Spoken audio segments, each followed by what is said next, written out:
आपण जेव्हा बेबीला बाहेर घेऊन जातो तेव्हा सर्वात मोठा प्रश्न पडतो की आपण बेबीला काय काय सोबत न्यायचं.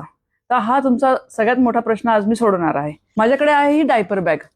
त्या डायपर बॅग मध्ये आपण काय काय कॅरी करू शकतो आणि त्याचा काय काय उपयोग आहे.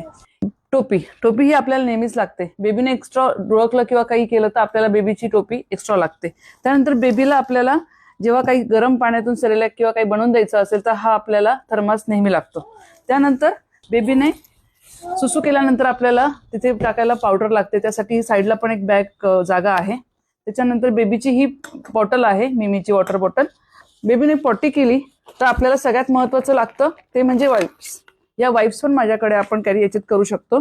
त्यानंतर बेबीचं लंगोट, बेबीचं हे क्विक ड्राय आणि दुपटं. बाळाने डोळकलं किंवा उलटी केली किंवा काही झालं तर आपल्याला हे एक्स्ट्रा बीब खूप कामात येतं, म्हणजे आपला ड्रेस डायरेक्टली खराब होत नाही. बॅक साईडला तुम्ही बघू शकतात, इथे सुद्धा बेबीला अंगावर पांघरण्यासाठी हे कसं दुपटं आपण सोबत कॅरी करू शकतो.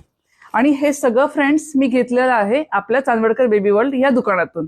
खूप सुंदर असं आहे, तुम्ही बघू शकतात. याच्यात जागाही भरपूर आहे आणि आपण ही इझिली कॅरी करू शकतो. थँक्यू.